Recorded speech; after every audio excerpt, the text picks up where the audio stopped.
Hi, I'm Paige, and I have a question for you. How many of you are list people? Do you have lists on your desk or on your phone? Or how do you remember everything when you've got a ton to do? If you're wondering why I'm asking, well, let's watch today's God story because there are some lists too.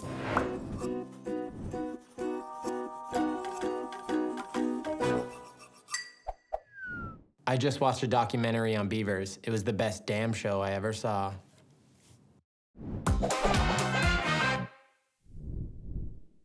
Hey everyone, it's Marshall again. Great to see you. Have you ever been to a place in the Bible where all of a sudden they just start listing name after name after name after name? Well, we're going there right now. I know sometimes it seems like the list is never ending, but there's a point to it, and we're gonna get to that in today's story.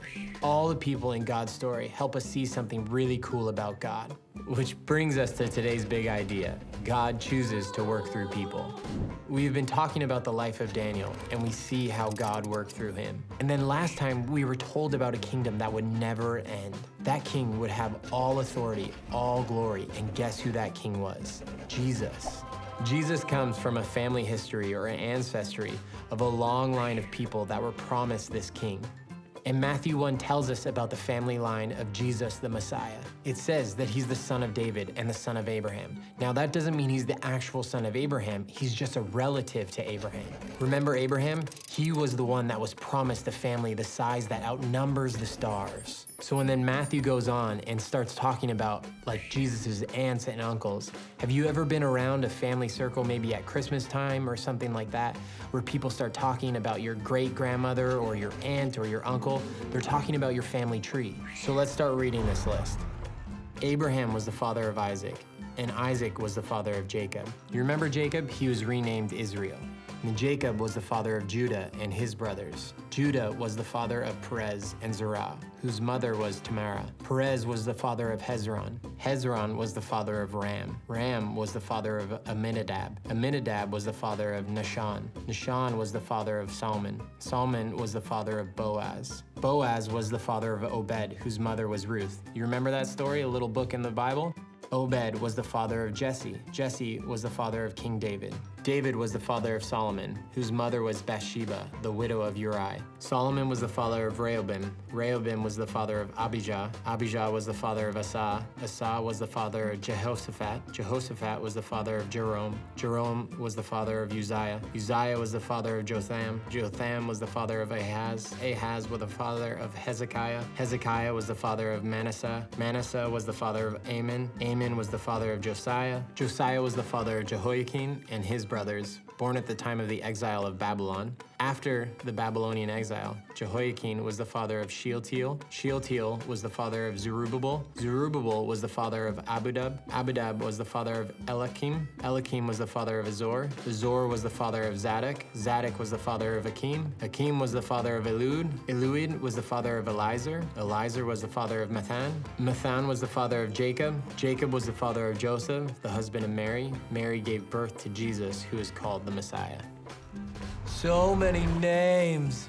But the cool part with even all those names, God works through every one of those names. We could go back and look at story after story after story about those people.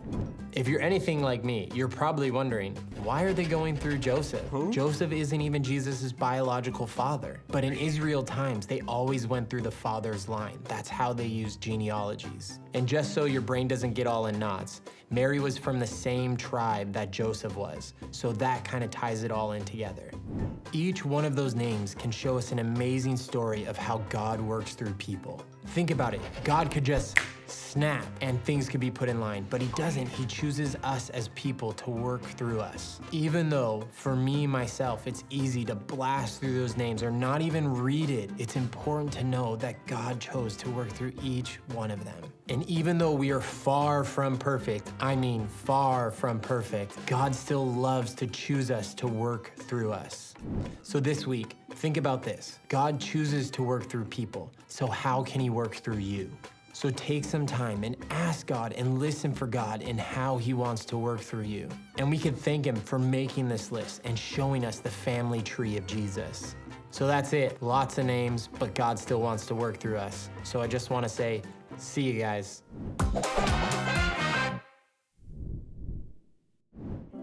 if those lists were not what you had in mind, but if I told you what to expect, you might not have been excited to listen up.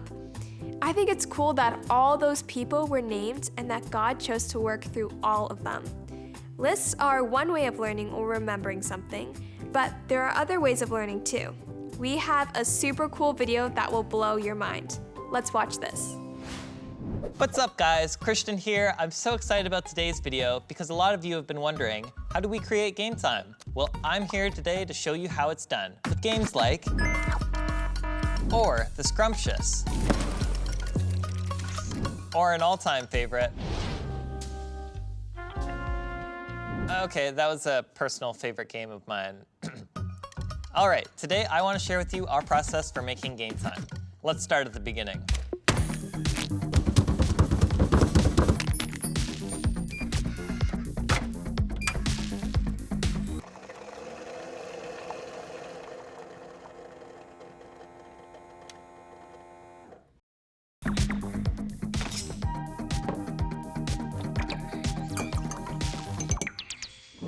Step 1 is coffee. Always coffee. Once caffeinated, a team of bright individuals discuss the Bible verse for the month. We want to learn it because this helps us understand and get important parts of God's story. 3, 2, 1, go! Once the writers decide on the verse, it is sent over to the video producers. The producer is responsible for the overall execution of video projects. They decide on the theme of the game, the rules, the characters, and the overall vision. The producer works with a team of animators who take the producer's concepts and begins making them into reality.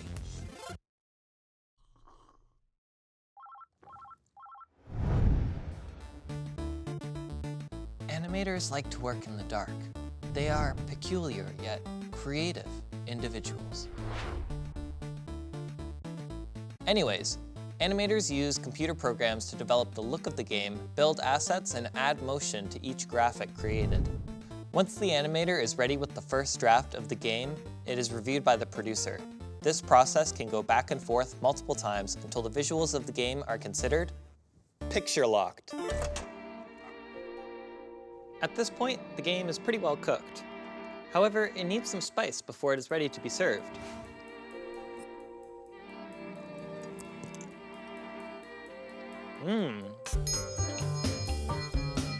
Each visual needs a corresponding sound effect, and we need to design some of these sound effects from scratch.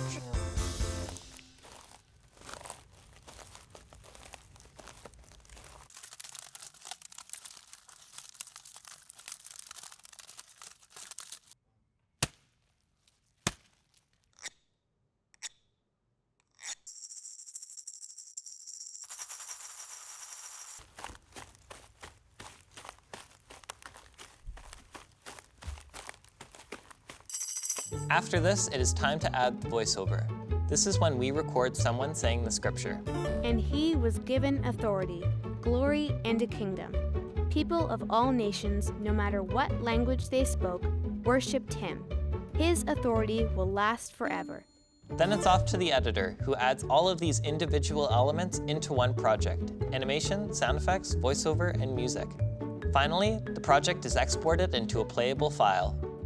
And just like that, the game is ready to be enjoyed. Game time! So there you have it. This is how we create game time. It's a massive job that requires a team of people all working together step by step, using different gifts and talents to accomplish one game at a time.